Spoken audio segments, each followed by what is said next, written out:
What's up, YouTube? This is Too Raw for TV. All right, so before I get into this video, shout out to the brother Zach Hankins for the donation to the channel via the Cash App. Much respect to you for showing love to the channel. Salute to you. Saw your video request. I will talk about that game, very important game, later on today. So this is something that Dr. J recently revealed in an interview, actually some months ago, but I just happened to see this article this morning. So Horace Grant, of course, played in the NBA for a number of years, drafted back in 1987. I think he played until maybe 2001, I think it might have been. Of course, he won 3 NBA championships with the Chicago Bulls in the early 1990s. Left the Bulls after the 93-94 season when he became an all-star for the first and only time. This was after, reportedly, he gave a handshake deal to re-sign as a free agent in 93 to Bulls management. Reneged on that, signed with the Orlando Magic. Went to the NBA Finals in 95 with the Magic. Had a productive career with the Orlando Magic. And won a 4th title with the Lakers as a role player before calling it quits. Look, one of the main knocks on Horace Grant for many, many, many years, and this is coming from a Bulls fan, is that he didn't quite live up to his expectations. We've always heard about how Michael Jordan used to ride this guy. And, there's always been this side that will say, man, Michael Jordan was just too demanding of his teammates. He was just too demanding, and he could be a bully, and he used his clout to bully and to sometimes he could to bully and intimidate others. He could be way too mean-spirited, right? But then there's the side that always said, look, was Jordan perfect? No. The problem was a lot of these guys just didn't work as hard as he did. They were content with being good players. One of those was Horace Grant. That's what we've always heard. Well, according to Dr. J, that second train of thought, that second camp is correct.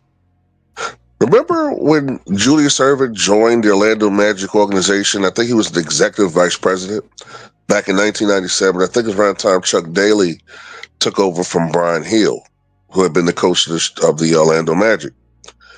Well, one of the things that Julius Erving did was when he saw talent, he tried to cultivate it. He tried to encourage players to work more on their craft.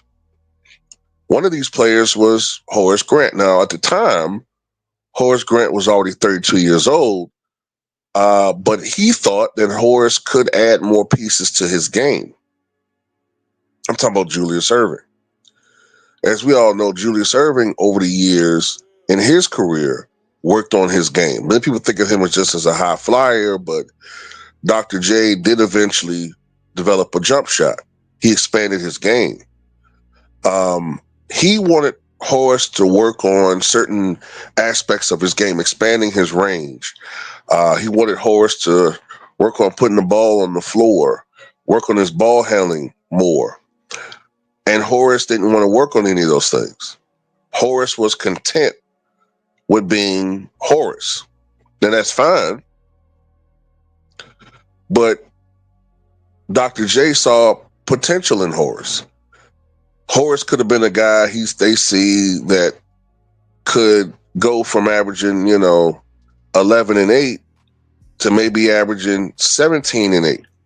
He could be better, even at that advanced stage of his career. Now, if Dr. J is saying this, right? If Dr. J is saying this about Horace Grant at age 32, what do you think was frustrating Michael Jordan about Horace Grant when he was in his early to mid 20s with the Chicago Bulls? We've heard the stories. We've heard about how Michael Jordan would frequently get ticked off at Horace Grant, saying he didn't work hard, he didn't want it enough.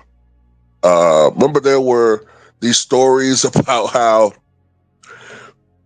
especially if the Bulls lost a pivotal game and they were on a flight, and I guess this is after they got commercial flights, and excuse me, not flight commercial flights, after they got private flights, their own private planes. And anyway, they said he would punish Horace Grant by taking his food away, saying, "You don't deserve to eat. You don't deserve to eat. Playing the way that you played tonight, nah, let him starve." And we heard about some of this stuff back then. We didn't have social media, but some of the sports writers who wrote books, who wrote articles, talked about some of these things. And now Michael Jordan's frustrations with Horace Grant seem to be justified, even more so, with what has come out, with what Julius Erving has stated. So, just want to put that out there. Now, mind you, Horace Grant is also the same guy that complained about not taking enough shots. He complained that he should take more shots, that he should be involved more in the offense. Well, I tell you what, considering the fact that the Bulls won 3 championships in a row, I think things went just the way they should have went. But this is what Michael Jordan was dealing with, man. He didn't have... See, this is the thing people forget. The Bulls developed guys like Scottie Pippen and Horace Grant, and to an extent, B.J. Armstrong. These guys were developed by playing against and playing with Michael Jordan. When I say against, I mean in practice. These guys were developed by playing with Michael Jordan. Michael Jordan's greatness, his work ethic, helped to elevate Scottie Pippen to all-star, borderline superstar status in his prime.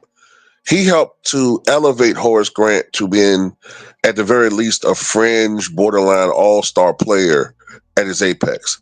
He helped to push B.J. Armstrong to be the best point guard that Michael ever played with, and to be at least a solid point guard, briefly fringe, borderline all-star level player. And, when I say borderline, I mean 1 year they both were all-stars. A lot of that came from playing with Michael Jordan, just like how Kobe Bryant helped to push Pau Gasol to becoming a Hall of Famer. Pau was a good player. He was better than Horace Grant, but Kobe Bryant helped to push him to being the same guy that outplayed KG in the 2010 NBA Finals. The same dude who looked lost on the same floor, on the same court for the most part, playing against KG 2 years earlier. Now, of course, KG had the injury, but still, it was a totally flip-flopped reverse in matchup, and that helped to influence that series, especially. That's the difference between a Michael Jordan and Kobe Bryant, in my opinion, and LeBron James. Well, you bringing up LeBron? Well, because it matters. LeBron can't do that. He can't help cultivate talent like that. He doesn't have the patience, number one. And secondly, he's not a leader. He wants already finished product on his team to help him win a ring so that he can get all the credit and adulation. That's been the playbook for him since Miami. But anyway, that's all I got to say about that. Tell me what you guys think.